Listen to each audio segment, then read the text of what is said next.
Ah, essa portinha aqui batendo, tem uma porta aqui que vive batendo. Mas só você que escuta. É só, eu também não escuto o barulho do carro, da pessoa gritando, vendendo nada, não escuto nada. Que É que bom. para a gente não dá para, pelo menos eu não ouço nada. E vocês escutam, por isso que eu Eu fico. tenho o avião passando aqui, às vezes eu fico. Hoje, por exemplo, eu estou com a janela aberta. Ah, Mas eu fico desesperada por causa do barulho que ele faz. Passa exatamente aqui em cima. É um escândalo. E eu ouço. estamos Chega aqui, ao ventilador da barulho. estamos aqui iniciando o nosso estudo do Livro dos Espíritos, hoje, dia 18 de setembro de 2023, nesse horário às 16 horas, nós estudamos essa obra, o Livro dos Espíritos, uma publicação de Allan Kardec. Nós estamos estudando aqui a questão 383. Estudamos a semana passada, mas não concluímos, né? Então, questão 383, que está no capítulo 7, da volta do espírito à vida corporal. Eu também pedi para vocês um apoio, que são 3 citações da Bíblia, 2 do Novo Testamento, uma do Antigo Testamento. Vocês devem ter visto direitinho aí. Mas antes de iniciarmos aqui o nosso estudo da tarde de hoje, vamos fazer a nossa prece. Pai amado, Pai de infinita misericórdia e justiça, estamos reunidos aqui, Senhor, na Sociedade de Estudos Espíritas Francisco de Assis. Essa casa que é a casa de Jesus, é a nossa casa, para mais uma tarde de estudos, de aprendizado. Te rogamos, Senhor, que nos ampare, que tenha compaixão das nossas almas, que nos envolva com a sua misericórdia e que cada um de nós possa continuar caminhando, promovendo a sua renovação moral e mental, que é tão necessária, Senhor. E assim, envolvidos por essas vibrações que caem do alto sobre cada um de nós, te pedimos, ó Pai, amorosamente, que nos permita dar por iniciada a nossa reunião pública, nossa reunião de estudos da tarde de hoje, graças a Deus. Falei reunião pública porque hoje nós vamos ter a nossa companheira, é uma companheira nova, que vem conversar conosco, né, participando da nossa reunião, é a Luzia Santiago. Ela vai conversar com a gente sobre o tema Amanhã, que está no livro Religião dos Espíritos. Então, ela vai conversar conosco, é a Luzia Santiago, né? Então, ela é aqui do Rio de Janeiro mesmo. Então, todos estão convidados para a nossa palestra às 18h40. Mas vamos lá, começando o nosso estudo, voltando à questão 383, que eu disse para vocês que era uma questão muito importante, que trata da infância, né?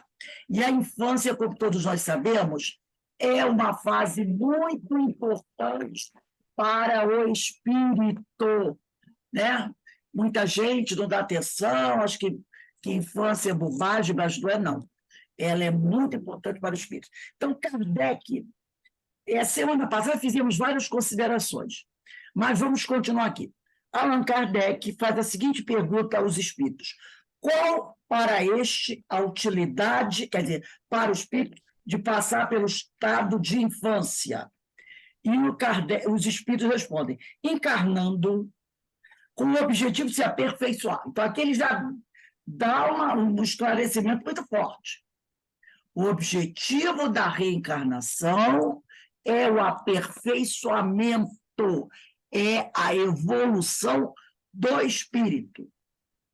Então, o espírito reencarna para progredir. Esse é o objetivo da reencarnação. O progresso. Então, né, o grande objetivo da reencarnação é o progresso. Então, o espírito reencarna para progredir. Então, nós não temos mais que ter dúvida em relação a isso. O espírito reencarna para progredir. Se alguém ainda não entendeu, a gente tem que começar a entender isso. Então, se o espírito está reencarnando para progredir, ele tem que fazer por onde, né? Ele tem que correr atrás do prejuízo, ele tem que trabalhar, porque não é Nós não estamos aqui a passeio, tá? Então, vamos lá, continuando aqui. Encarnando com o objetivo de se aperfeiçoar, o espírito, durante esse período da infância, que normalmente leva de 10 a 12 anos, é mais acessível às impressões que recebe, capazes de lhe auxiliarem o adiantamento para o que devem contribuir os incumbidos de educá-lo. Então, o Espírito está aqui para progredir. Nós já falamos semana passada, opa, deixa eu ajeitar só a cadeira que eu estou que ele nessa fase de, opa, deixa eu puxar só um pouquinho para cá a cadeira. Ele nessa fase de infância, ele está mais acessível às orientações, né? Porque ele passou por aquela fase de esquecimento, então é mais fácil de nós colocarmos ali ideias, né? Novos ensinamentos, porque daqui a pouco ele vai despertar. E quando ele desperta, aí está o problema. Então, a gente tem... É um solo para ser preparado, esse período da infância. É um solo de... Acho que deu uma caída. Vocês perceberam? Estavam me ouvindo? Sim.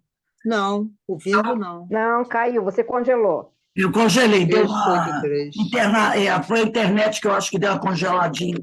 Mas voltamos. Então, vamos lá. Então, como eu falei, esse período da infância é o período onde nós vamos trabalhar esse solo, que é o espírito, né? E ali semear para que cresça, né?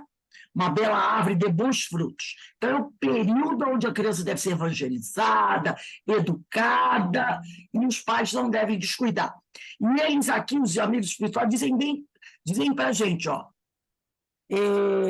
durante esse período da infância, que dura de 10 a 12 anos, o espírito é mais acessível às impressões que recebe, capazes de lhe auxiliar no adiantamento, para o que devem contribuir os incumbidos de educá-lo, os responsáveis pela essa criança. E eu trouxe aqui um texto falando sobre isso, dessa importância que muitos pais não despertaram ainda, infelizmente, tá? É do livro SOS Família, de Divaldo Pereira Franco, pelo espírito Joana de Ângeles, tá? Nesse livro SOS Família, a Joana diz assim, tem um capítulo 14 só sobre os deveres dos pais, que os espíritos dizem aqui, né? Para o que devem contribuir os incumbidos de educá-lo. Então, quando a gente põe pais, são os responsáveis. Pode ser uma madrinha, um padrinho, um tio, uma tia, um primo, qualquer pessoa que seja responsável pela criança. Ela tem essa responsabilidade de contribuir para a educação dessa criança. Então, a Joana diz assim, por impositivo da sabedoria divina, no homem, a infância demora maior período do que em outro animal qualquer. Em qualquer outro animal, a infância leva alguns meses.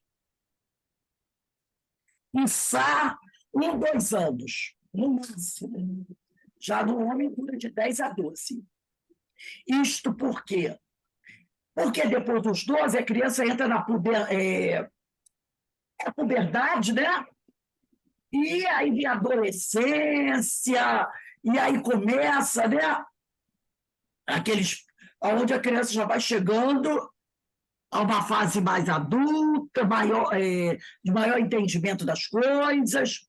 Então, ele diz aqui, por impositivo da sabedoria divina, no homem a infância demora maior período do que em outro animal qualquer. Isto porque, enquanto o espírito assume, a pouco e pouco, o controle da organização fisiológica, de que se serve para o processo evolutivo, mais fácil se fazem as possibilidades para a fixação da aprendizagem e a aquisição dos hábitos que o nortearão por toda a existência planetária. Repara, Durante o período da infância, conforme vai se aproximando do final da infância, o espírito começa a assumir o controle da organização fisiológica. Então, nesse período, a criança, né, vai passando por uma série de modificações fisiológicas no seu corpo até entrar na puberdade, né? E depois, em adolescência, vai por aí afora. Como decorrência, grande tarefa se reserva aos pais ou responsáveis no que tange aos valores da educação. Deveres que não podem ser postergados, quer dizer, adiados, sob pena de lamentáveis consequências.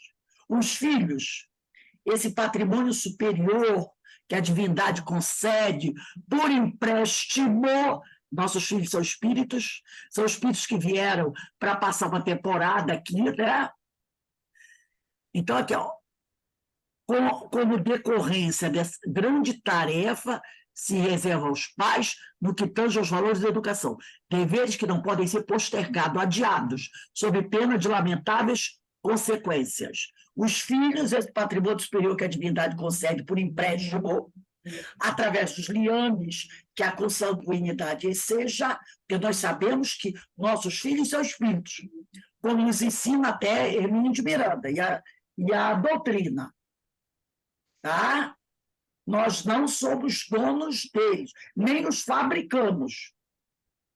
E facultam reajustamento emocional. Os espíritos antipáticos entre si, a sublimação de afeições entre os que já se amam, o caldeamento de experiências e o delinear de programas de difícil estruturação evolutiva, pelo que merecem todo o investimento de amor, de vigilância e de sacrifício por parte dos genitores. Nós só fabricamos corpos. A nossa ligação com eles é pela matéria, pela consanguinidade. Tudo isso ligado à organização fisiológica. O espírito é um ser imortal, criação divina. Então, quando reencarnam conosco, ou é para esses espíritos se reajustarem emocionalmente, se espíritos antipáticos, pais e filhos, ou, né, uma sublimação de afeição entre aqueles que já são grandes amigos e retornam juntos, tá? Para ir, como ele diz, delinear programas educativos, tá? Alguns de difícil estruturação evolutiva, e que merecem todo o investimento de amor, de vigilância e de sacrifício por parte dos genitores. Então, está na cota da missão paterna e materna o sacrifício, está na cota. Os deveres dos pais em relação aos filhos estão escritos... Oh, meu Deus, foi muito para cima. Os deveres dos pais em relação aos filhos estão escritos da consciência. Então, todo espírito sabe o que ele precisa fazer. Está escrito na consciência. No compromisso do amor estão evidentes o companheirismo, o diálogo franco, a solidariedade, a indulgência, a energia moral de que necessitam os filhos no longo processo de aquisição dos valores éticos, espirituais, intelectuais e sociais. No lar, em consequência, prossegue sendo, na atualidade, de fundamental importância do complexo mecanismo da educação. Então, o lar é realmente, como nós já vimos, né, um lugar ideal para a educação dos espíritos. Nesse sentido, é de essencial relevância a lição dos exemplos. Os pais precisam dar exemplos dos responsáveis, a par da assistência constante de que necessitam os caracteres e formação. A argila plástica que deve ser bem modelada, porque o exemplo arrasta. Então, os pais, os responsáveis, precisam dar bons exemplos para os seus filhos. No capítulo da liberdade, esse fator basilar, nunca deixar esquecido o dever da responsabilidade. É preciso ensinar a criança a ter responsabilidade. Liberdade de ação e responsabilidade dos atos, ajudando no discernimento desde cedo entre o que se deve convém e se pode realizar. Plasmar na personalidade em delineamento do filhinho os hábitos salutares. A criança precisa ter bons hábitos, e esses bons hábitos são os pais que ensinam. Diante dele, frágil de aparência, que a criança pequena, né, um bebezinho, tem aquela aparência frágil, angelical, né? Então, diante dele, frágil de aparência, nunca podemos esquecer que aquele serzinho angelical, lindinho, fofinho, é um espírito. É um espírito que tem um longo passado, que nem sempre é muito bonito. Tá? Então, se trata de um espírito imortal, comprometido com a retaguarda, com o passado, que recomeça. Ele não está iniciando agora.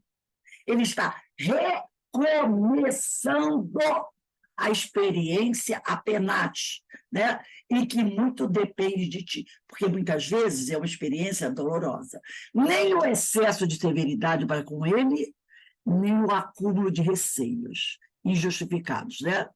Nem exigência, dureza, nem liberdade total, deixar fazer o que quiser em relação a ele, ou a exagerada soma de aflições por ele. Falar-lhe de Deus sem cessar, ilumina-lhe a consciência com a flama da fé rutilante, que lhe deve lucilar do íntimo como farol de bênçãos para todas as circunstâncias.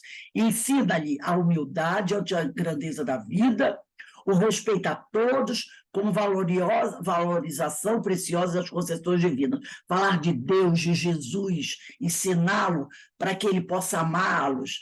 O que se lhe não concedas, olha aqui, o que os responsáveis ou pais não lhe concedas por negligência, por preguiça, ele te cobrará depois. Tudo aquilo que for dado à criança por negligência, por falta de responsabilidade, por preguiça, essa criança nos cobrará depois. Não te poupes os esforços na educação dos filhos, tá? Não te poupes esforços na educação dos filhos. Os pais assumem, desde antes do berço, do planejamento espiritual, com aqueles que receberão da condição de filhos compromissos e deveres, que devem ser exercidos, desde que serão também, por sua vez, meios de redenção pessoal perante a consciência individual e a cósmica, que rege os fenômenos da vida, nos quais todos estamos mergulhados. Então, quando nós aceitamos receber os espíritos como filhos, tá? Nós estamos assumindo um compromisso e um dever, que deve ser exercido com amor e muita responsabilidade. Por quê? Nós não estaremos apenas ajudando aquele espírito a progredir, mas estaremos também resgatando nossos débitos. Perceberam? Nós estaremos também resgatando os nossos débitos. Porque, com certeza, estamos devendo muito. Então, quando nós assumimos essa responsabilidade, nós estamos também acertando as nossas contas. Porque, muitas vezes, nós temos muito, então estamos devendo muito também. Então, eu estou ajudando aquele espírito a evoluir, né? Ajudando ele a evoluir, mas, ao mesmo tempo, eu estou resolvendo também meus problemas, porque, muitas vezes, eu fracassei na educação daquele espírito ou de outros. E eu estou ali resgatando também os meus compromissos, né? Então, ali são duas questões sendo resolvidas. A do espírito, que precisa evoluir, e eu estou colaborando com ele, mas eu também estou resolvendo o meu problema. porque às vezes eu falhei como pais, não é? É no Evangelho, Rose, Oi. tem honrai o vosso pai e vossa mãe. Exatamente. Onde caiu no Evangelho no Lar, e é de suma importância, tanto a responsabilidade dos filhos como dos pais. Exatamente. Então, não é só questão que eu estou ajudando esse espírito a evoluir. Não, eu também estou resolvendo as questões, fazendo aquilo que eu não fiz antes. Tá? Vamos dar uma olhadinha aí na questão 182 do Livro dos Espíritos. 182. 182 está no capítulo 4, parte segunda da pluralidade das existências. Lembra a gente aí, o Carmen, a 182? 182. É-nos possível conhecer exatamente o estado físico e moral dos diferentes mundos? Resposta dos espíritos. Nós, espíritos, só podemos responder de acordo com o grau de adiantamento em que vos achais.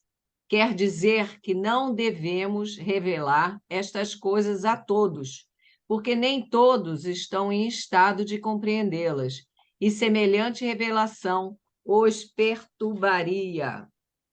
Então, olha só, nós estamos vendo aqui que muitas informações que nós vamos passando, né, para os espíritos, nós estamos passando para muitas pessoas, né? Muitas vezes essas revelações as pessoas não entendem, elas não compreendem, principalmente nessa questão dos espíritos, dos nossos filhos são espíritos. E a gente sabe que, infelizmente, tem pais que não aceitariam nunca que um filho seu não seja criação sua, não seja criação sua. Nós vamos ver isso muitas vezes, né? Se você falar um negócio desse para uma pessoa, ela vai dizer, não, isso é absurdo, é meu filho, eu criei, saiu de mim. Então, a gente tem que tomar cuidado quando a gente fala sobre isso, porque nem sempre o espírito vai estar em condições, né? Quando ele diz aqui, é-nos possível conhecer exatamente o estado físico e moral dos diferentes mundos, estado físico e moral. O estado moral de um mundo depende dos espíritos que ali vivem. Então, olha só como é que você, muitas vezes, vai dizer para um espírito que são uma família muito educada moralmente, de repente tem um filho que não seja, que aquele filho veio de longe, né? É de uma moral totalmente diferente. Então, a gente tem que tomar muito cuidado. Ou então, quando você vai dizer isso que nós acabamos de falar aqui, né? Nós só fabricamos corpos, nós não fabricamos o espírito. Os filhos, aquele filho, muitas vezes, não tem nada a ver comigo. Fica difícil. Então, a gente tem que tomar com muito cuidado também, né? Não é dizer que a gente vai deixar de falar, mas a gente tem que tomar um certo cuidado quando a gente for fazer esses comentários, né? Como ele diz aqui, nós, espíritos, só podemos responder de acordo com o grau de adiantamento que vos achais. Quer dizer que não devemos revelar estas coisas, algumas coisas, a todos, porque nem todos estão em estado de compreendê-las, e semente revelação os perturbaria. Então, uma série de coisas dentro da doutrina. A gente tem que tomar cuidado, porque às vezes as pessoas não estão preparadas para compreender aquilo que está sendo dito. Daí, se a pessoa não entender, não tem que ficar aborrecido porque ela não entendeu. Tá? Não tem aquela coisa, gente ignorante, não entendeu. Não tem que ficar aborrecido. Nem todos estão prontos para compreender tudo isso, tá bom? Então, vamos ver a questão 582 e 583. Vamos lá para frente, 582. 582. Lê para a gente aí, Menezes, a 582.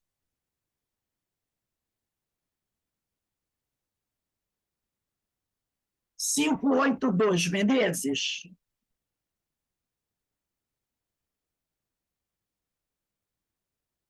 Menezes saiu?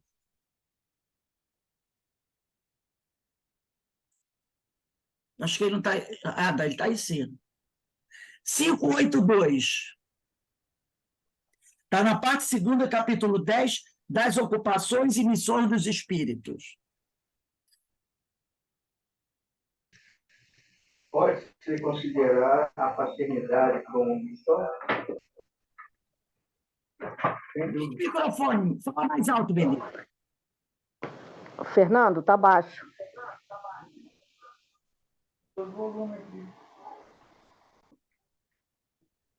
Tá bom, fala aí.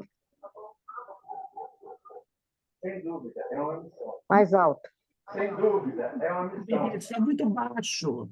E, ao mesmo tempo, um dever muito grande em que envolve, mais do que o homem pensa, a sua responsabilidade quanto ao futuro. Benito, Deus colocou sob a tutela dos pais, a fim de que estes o dirigem pelo caminho do bem. E lhes facilitou a tarefa, dando à criança uma organização física frágil e delicada, que a torna acessível a todas as impressões. Mas há quem se ocupe mais em endireitar as árvores do seu jardim e fazer que dê bons e abundantes frutos do que endireitar o caráter do seu filho. Se este vier a sucumbir por culpa dos pais, sofrerão os genitores as consequências dessa queda, recaindo sobre eles o sofrimento do filho na vida futura, por não terem feito tudo quanto deles dependiam para que o filho avançasse na estrada do bem. eu vou ler aqui novamente, porque o som não estava legal, Menezes. Eu não sei o que houve, o som não estava legal. Então, a pergunta é, pode-se considerar como missão a paternidade na 582? O som estava com retorno. Essa é contestação possível, uma verdadeira missão. É, ao mesmo tempo, grandíssimo dever e que envolve mais do que pensa o homem a sua responsabilidade quanto ao futuro. Colocou o cabinho branco. Tem Desliga que o microfone. desligar os microfones, Denise. Está dando... Peraí. Ah, tá. Deus colocou o filho sob a tutela dos pais, a fim de que estes o dirijam pela senda do bem e lhes facilitou a tarefa, dando àquele, a criança, uma organização débil e delicada, que o torna propício a todas as impressões. Muitos há, no entanto, que mais cuidam de aprumar as árvores do seu jardim, gostei disso, e de fazê-los dar bons frutos em abundância, do que formar o caráter de seu filho. Quer dizer que muitos pais se preocupam muito em cuidar da casa, organizar o jardim, não é? Cuidar do pet, das festas, em vez de cuidar de formar o caráter do seu filho.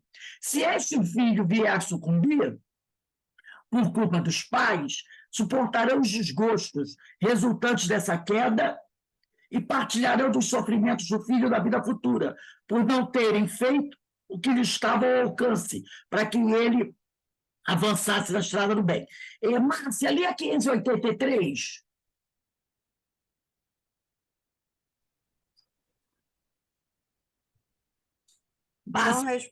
São responsáveis os pais pelo transviamento de um filho que envereda pelo caminho do mal, apesar dos cuidados que lhe dispensaram?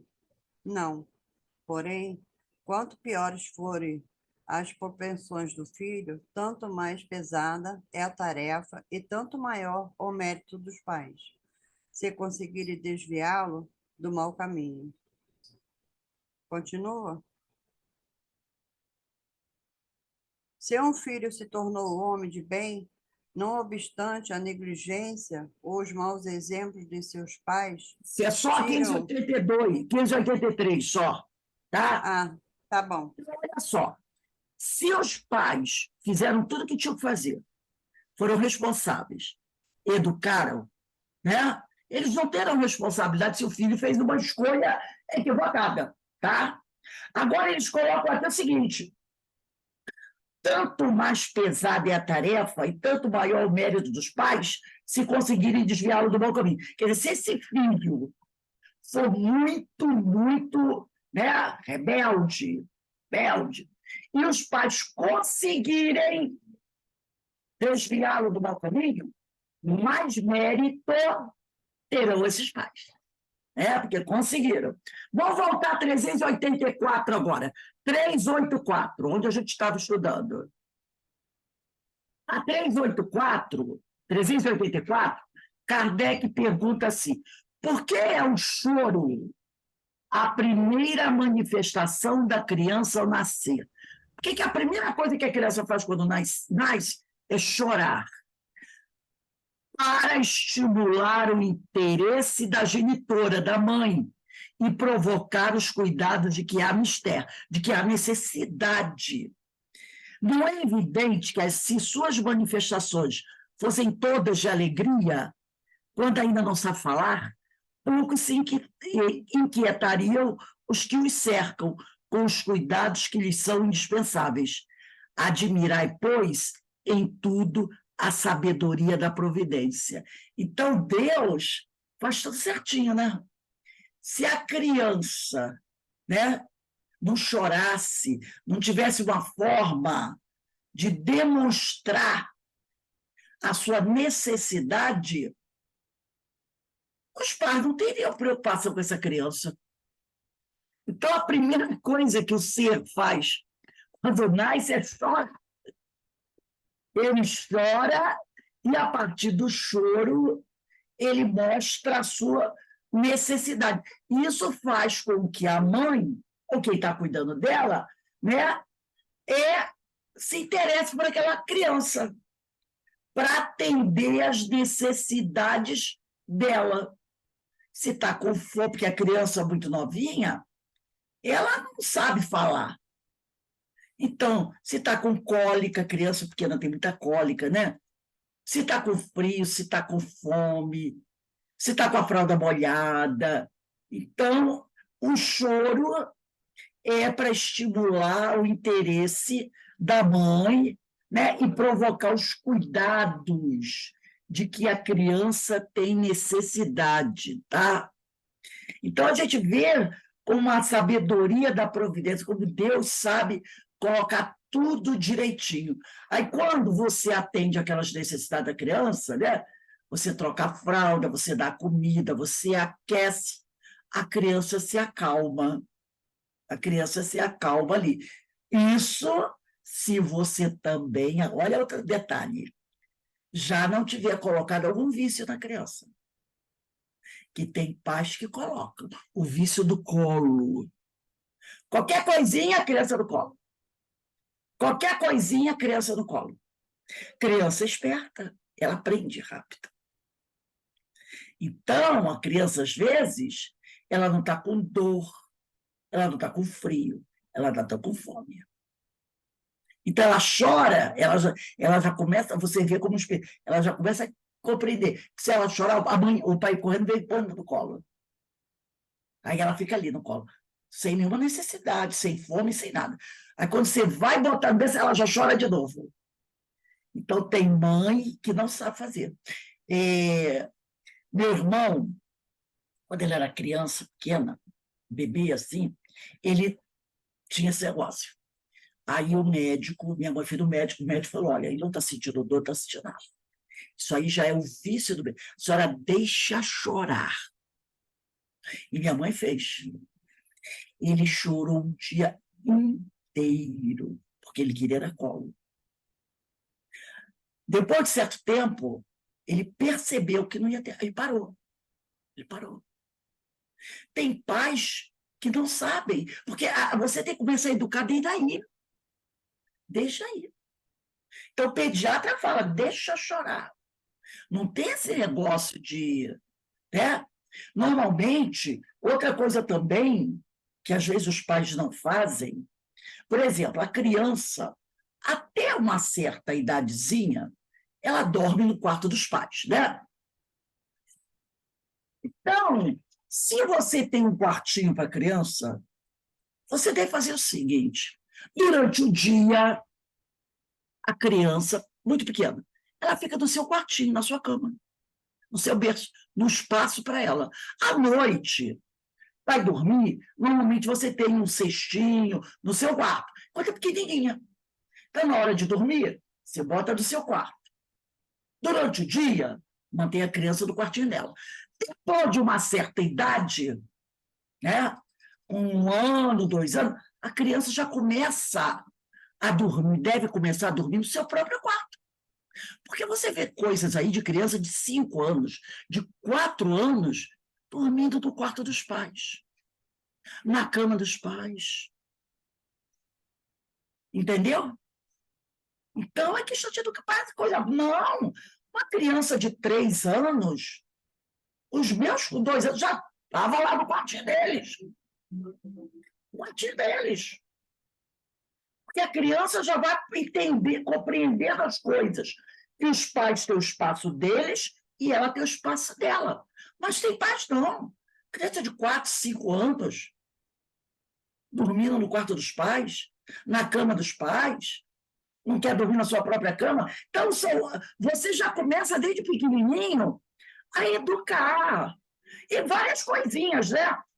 Uma forma de alimentar, né? Não deixar a criança, que tem aquela criança de 3 anos que senta na mesa, aí bate a mão no prato, espira comida para todo mundo, né? Assim, você já vai ensinando desde pequenininho. Não tem aquele ditado que diz que é de pequeno que se torce o pipi, um negócio assim. Não tem um ditado assim? Né? Então, desde pequenininho, você já vai educando a criança. Brincou? Vamos guardar os brinquedos.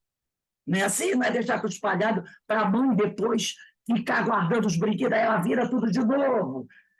Aí você tem que ensinar a guardar.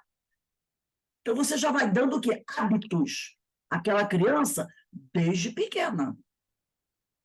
É cansativo? Às vezes é, mas faz parte do processo, para que aquele indivíduo se torne um indivíduo que possa conviver socialmente. Entendeu? Ele aprende a conviver socialmente. Porque uma criança que não é bem educada, quando você vai visitar na casa de levar, não dá problema, vai na casa de alguém, e a criança não tem educação, ela mexe nas coisas dos outros. Então, você tem que educar desde pequenininho. Vai educando, conforme a criança vai crescendo, ela vai tendo hábitos de cumprimentar as pessoas. Tudo isso é educação, que a gente pode fazer e não custa nada, tá? Mas, às vezes, as pessoas, os pais, não estão muito interessados nisso, né? Vamos à questão 385. Essa questão é importantíssima, gente. Ela é grande, é uma questão que tem 8 parágrafos. Não vai dar para estudar os 8 parágrafos, porque ela é de uma importância incrível. Olha a pergunta de Kardec. Que é o que motiva a mudança que se opera no caráter do indivíduo em certa idade? Ele está dizendo o seguinte: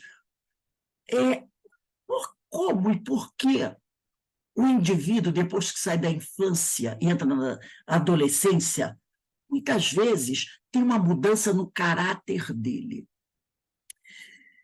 Em certa idade, especialmente ao sair da adolescência. É que o espírito se modifica? O espírito se modifica por isso que quando ele sai da adolescência, quando ele sai da infância, entra na adolescência, ou está saindo da adolescência, ele muda o caráter dele. É o espírito que se modifica? É uma pergunta. A gente não vê isso. Né? É aquela criança maravilhosa. Entrou na adolescência, se torna uma pessoa rebelde, saiu da adolescência, meu Deus do céu, é uma criatura com uma índole, às vezes, horrível. Então, é isso que ele quer saber. O que leva a isso? É o espírito que se modifica? E os espíritos respondem assim: é que o espírito retoma. Olha a palavra que ele usou. Essa palavra aí tem que ser sublinhada. É que o espírito retoma a natureza que lhe é própria e se mostra qual era. Olha a última pergunta da 385, que na 385 são duas perguntas. A primeira, que é o que motiva a mudança que se opera no caráter do indivíduo em certa idade, especialmente a sair da adolescência. Primeira pergunta. Olha a segunda. É que o espírito se modifica? Kardec quer saber. O espírito se modificou? E eles iniciam respondendo a segunda pergunta. É que o espírito retoma a natureza que lhe é própria e se mostra qual era. Então, ele não se modifica. Ele retoma a natureza dele. Então, nessa fase da adolescência, indo para a idade adulta, o espírito demonstra, imprime a sua verdadeira personalidade. Ele começa a se mostrar com as suas características e seu perfil. Na infância, a sua personalidade está como encoberta. Entendeu? O véu do esquecimento está como encoberta. A criança, mas mesmo estando meio encoberta na infância, se você for bom observador, você vai perceber que na infância a criança já dá indicativos da sua índole. Ela não se mostra totalmente, tá? Ela não se mostra, tá? Porque a sua verdadeira personalidade está encoberta pelo véu do esquecimento, pelo reducionismo perispiritual. Mas, sendo você bom observador, você já começa a perceber, ela começa a dar indicativos da índole, mas não se revela totalmente. Está limitada. Mas você não percebe, você olha para a criança, alguma coisa que ela fala, algumas atitudes que ela toma, você já começa a perceber o jeitinho dela. E ali você começa a trabalhar. Às vezes é uma criança que já tem atitudes mais... Ela gosta de machucar os animais. Ela gosta de machucar outras crianças. Ela, às vezes, gosta de quebrar as coisas. De repente, eu já vi isso. A criança pega um brinquedo do outro. Ah, esse brinquedo é meu, me dá. É meu. Aí ela olha assim, quebra o brinquedo. E aí dá quebrada. Eu já vi isso. Entendeu? Ela pegou o brinquedo para ela, aí a outra criança disse, não, esse brinquedo não é seu, não, esse brinquedo é meu, me devolve. Ela olhou para a pessoa, olhou para o brinquedo, quebrou o brinquedo. E deu quebrada. Já que eu não posso ficar para mim, entendeu? Essa foi a ideia dela. Já que eu não posso ficar para mim, você também não vai ficar. E ela quebra. E a mãe simplesmente fala, fulano faz isso. Foi sem querer, tá, vou comprar outro para te dar. Entendeu? Então, a gente já começa a observar algumas coisas da criança. Porque aquele espírito, ele dá indicativos da sua índole, né? Mas não se revela totalmente. Cabe aos responsáveis pela criança estar atentos, tá? Estar atentos a esses indicativos que a criança dá. Então, você é a criança que vive falando mal das outras crianças, fazendo fofoquinhas, sabe? Então, cabe a gente estar atentos a esses indicativos da personalidade infantil. Porque ela não se revela quando é infância, mas ela dá indicativos. Você começa a perceber alguns sinais que você percebe, eu preciso corrigir isso. E aí você tem que ir, aos poucos, corrigindo. Porque quando chegar na adolescência, ele vai retomar a natureza que lhe é própria, se mostrar como ele é. Quem trabalhou com criança em escola sabe disso, né? A gente vê cada criança que você diz assim, meu Deus do céu. Às vezes a gente pensava assim, imagina quando esse garoto crescer. A gente via cada coisa, da mesma maneira que a gente via criança generosa, boa, né? Amiga, companheira, a gente via também algumas crianças que já demonstravam certa índole, porque o espírito já vai dando uns sinaizinhos. Tipo assim, olha quem sou eu, né? Vamos agora ao segundo parágrafo da questão 385. Kardec inicia assim: não conheceis o que a inocência das crianças oculta. Então, nós não conhecemos o que a inocência das crianças oculta. Nós não conhecemos o que está por trás daquele rosto angelical. Entendeu? Precisamos olhar a criança como espírito imortal de longo passado. Porque por trás daquele olhar lânguido, daquela vozinha bonitinha, daqueles olhos lindos, você não sabe o que existe. Você não sabe. Por isso que os espíritos dizem, não conheceis o que a inocência das crianças oculta. Não conhecemos esse espírito que está ali. A sua história passada. Você não se conhece, você não sabe quem ele é, de onde ele vem, o que ele fez. Nós não conhecemos. Aqui, eu trouxe também um texto de um livro, que é um livro muito bom, do Hermínio de Miranda. Estou até com ele aqui. Eu acredito que vocês... Está dando para ver o livro? Nosso, eu vou até tirar aqui o compartilhamento. Esse aqui, ó. Nossos Filhos São Espíritos, de Hermínio de Miranda, editora La Chatre. É muito antigo, esse já tem vários anos, né? Um livro maravilhoso. Nossos Filhos São Espíritos, Hermínio de Miranda. E o texto que eu trouxe é um texto dele, do Hermínio, tratando desse assunto. É no capítulo 2. Quem quiser anotar, capítulo 2, e o título do capítulo é muito interessante. É o seguinte: coisas para desaprender.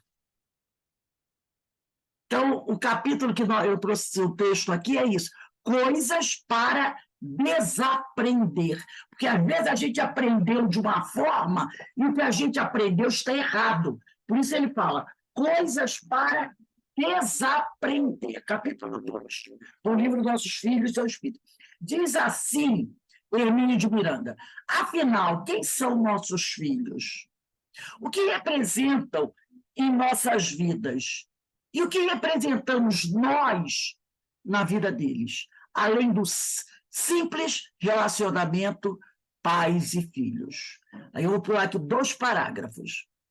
A primeira coisa, diz Hermínio, a desaprender com relação às crianças é a de que elas não herdam características psicológicas.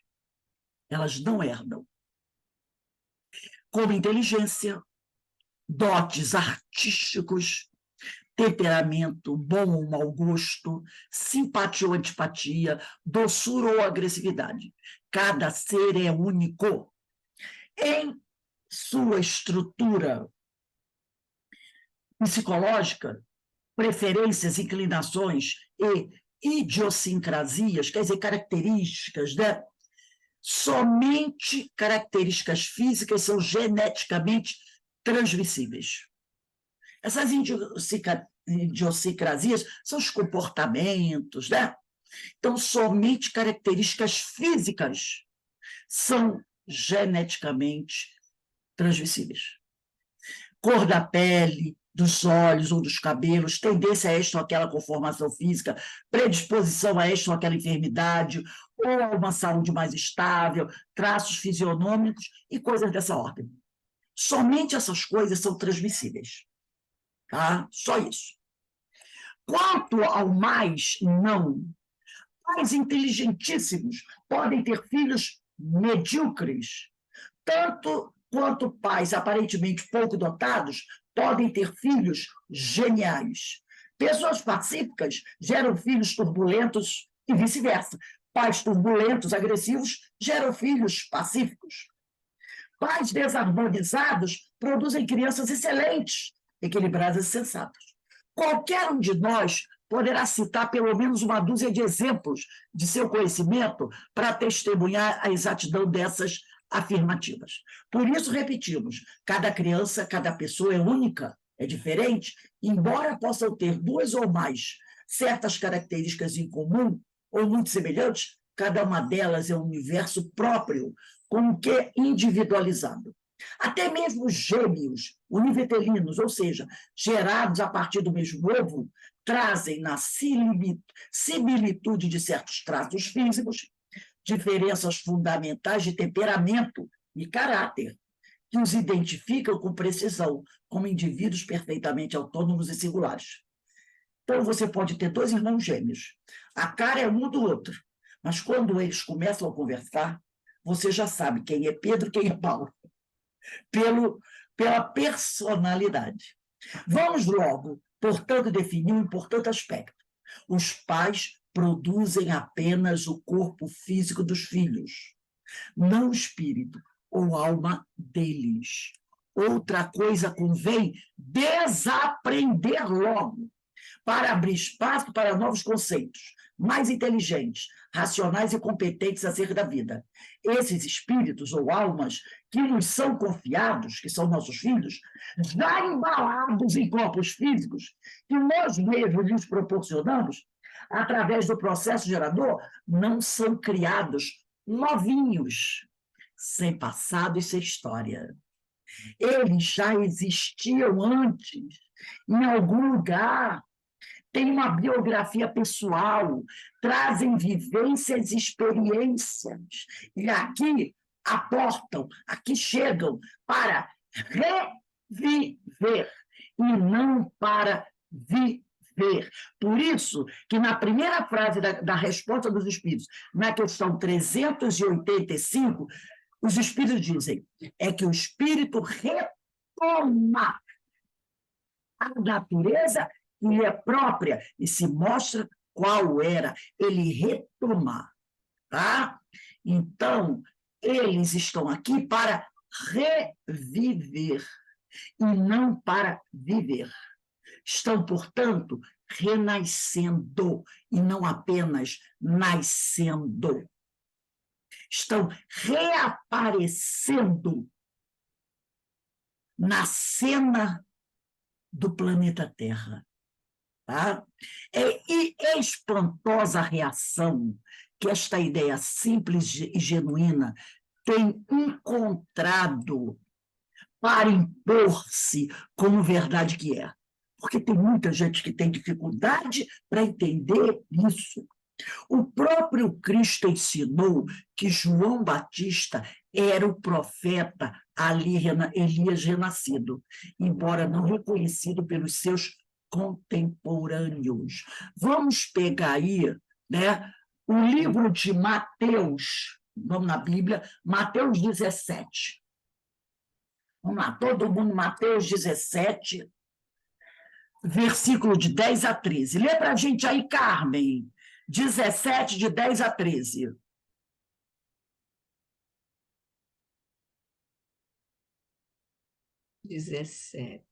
Peraí. Mateus, capítulo 17, versículo de 10 a 13. marquei errado. Escrito aí no quadradinho. Está aqui, está aqui, está aqui. Tá aqui. Tem tanta marcação. A transfiguração. Aí fala assim: 6 dias depois. Não, é o capítulo, versículo 10. Desculpa, novamente, desculpa. Mas os discípulos o interrogaram: por que dizem, pois, os escribas ser necessário que Elias venha primeiro? Então Jesus respondeu: de fato, Elias virá e restaurará todas as coisas. Eu, porém, vos declaro que Elias já veio e não o reconheceram. Antes fizeram com ele tudo quanto quiseram. Assim também o Filho do Homem há de padecer nas mãos deles. Então os discípulos entenderam que lhes falara a respeito de João Batista. Então, olha aí, Jesus mostrando que o sujeito, que o espírito, ele vai renascer novamente, tá? Ele vai renascer novamente. Jesus deixou muito claro isso, né? Em outra passagem, falando a Nicodemos, admirou-se. Também tem aqui, vamos esquecer, tem uma outra citação. Vamos lá, Malaquias, último profeta do Antigo Testamento. Malaquias, lê para a gente aí, deixa eu me lembrar, Ana Constantino, Malaquias, capítulo 4, versículo 5. Ana Constantino, está aí? Rose, na minha Bíblia não tem capítulo 4, não. Tem sim, tem sim. A minha tem. 1, 2, termina no capítulo 4. Malaquias, são 4 capítulos. Olha, a minha também só tem a 3. Depois... A minha tem o 4 aqui. Eu vou ler aqui, no meu 4. A minha é a Bíblia. Eu vou até pegar outra aqui. Outra Bíblia. Opa. 4. Oi? Lembre da amor Na minha tem da lei 4 também. do meu. Versículo 5. É para ler o versículo 5. Mas tem o 4. Mas antes que chegue aquele grande e terrível dia, eu, o Senhor, lhes enviarei o profeta Elias. Isso? Isso. Deixa eu só dar uma olhadinha aqui, uma coisa.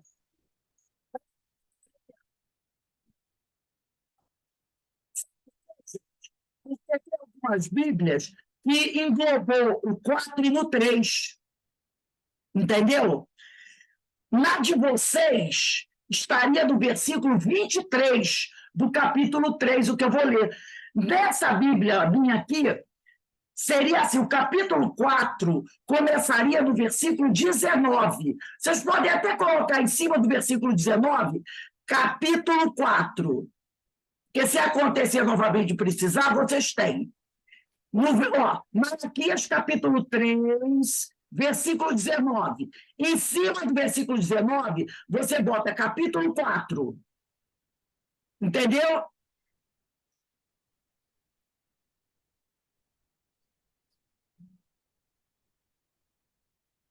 Aí seria o último versículo, seria o último parágrafo, vamos dizer assim, desse capítulo 4. Eu pedi para Ana Constantino, né? Ana, lê aí para a gente.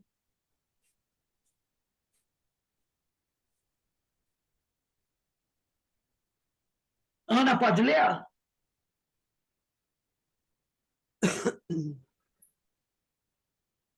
A Ana não está aí, não, né? Seria o versículo 23, Ana. Se você não tem o capítulo 4, é o versículo 20. Elias vai voltar, é isso? Não. Lê o versículo. O seu tem capítulo 4? Não, o meu vai até o capítulo 3.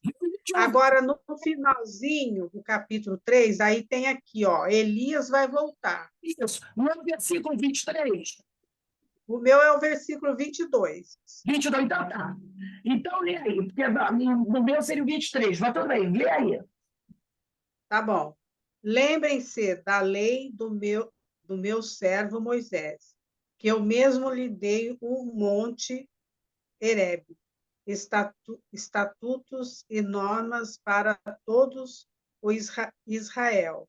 Veja, eu mandarei a você o profeta Elias, antes que venha o grandioso e terrível dia de Javé. Ele há de fazer... Ana, quando você leu, eis que vos enviarei o profeta Elias, que versículo é esse? É o 22.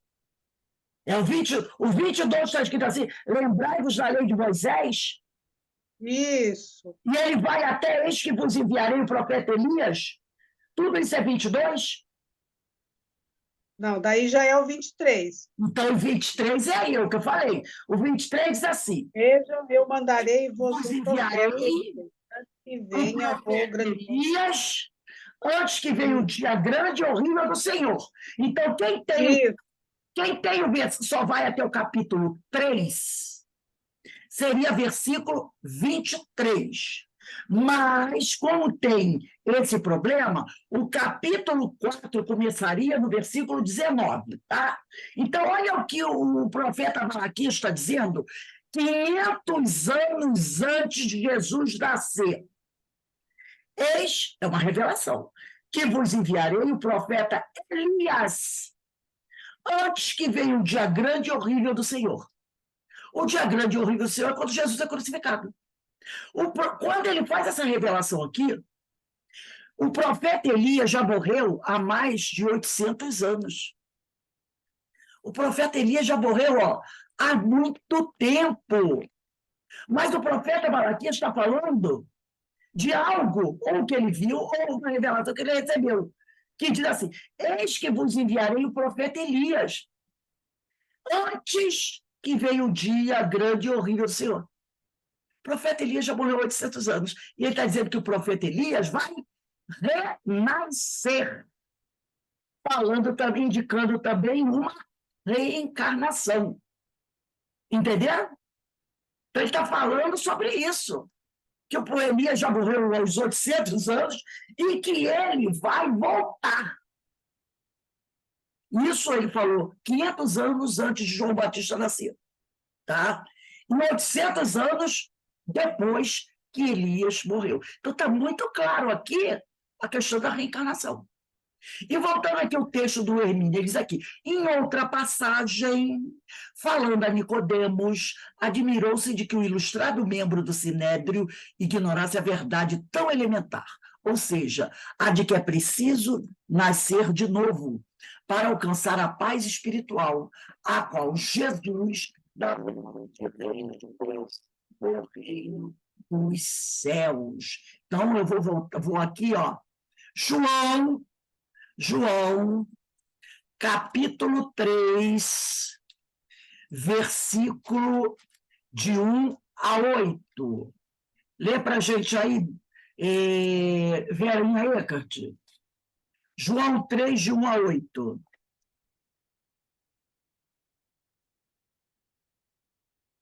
João 3, ora, havia entre os fariseus um homem chamado Nicodemos, um dos principais dos judeus.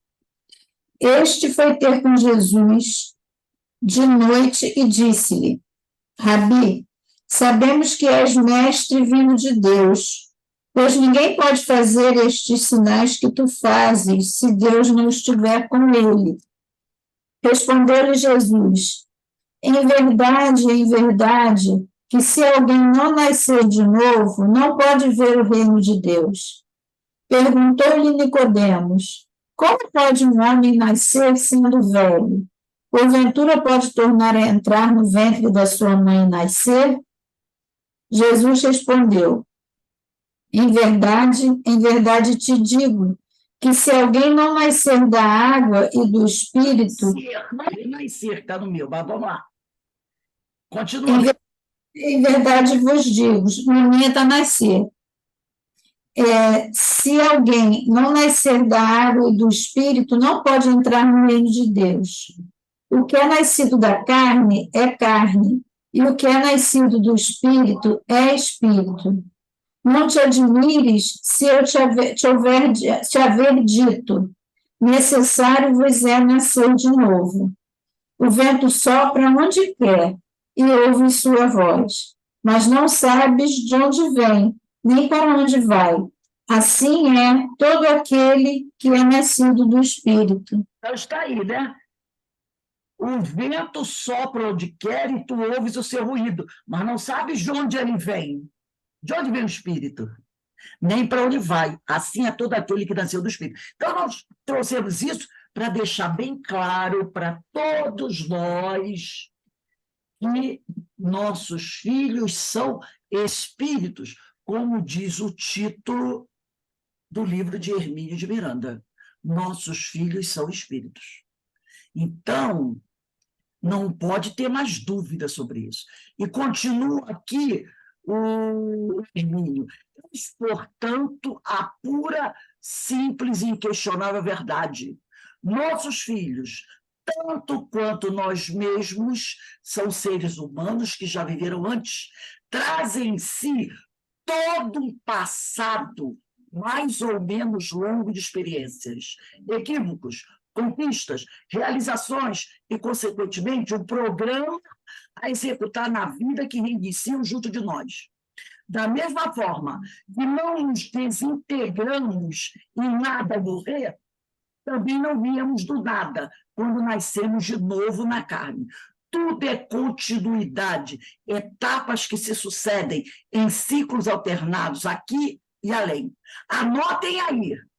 Portanto, somos todos seres criados por Deus, sim, mas há muito, muito tempo. Entendeu? Somos todos seres criados por Deus, sim, mas há muito, muito tempo. E não no momento da concepção, ou na hora do nascimento para ocupar o novo corpo físico. Essa ideia constitui a viga mestra de toda a arquitetura da vida, o conceito diretor que nos leva ao entendimento dos seus enigmas, mistérios e belezas imortais. Então, não podemos mais, não é, ter essa ideia de que nós nascemos ali, fomos criados ali, viemos zerados, que a criança nasce zerada. Ninguém nasce zerado. Nós já fomos criados, como dizia o Hermínio, ó, há muito e muito, muito tempo. Né? Vamos terminar esse parágrafo do Livro dos Espíritos?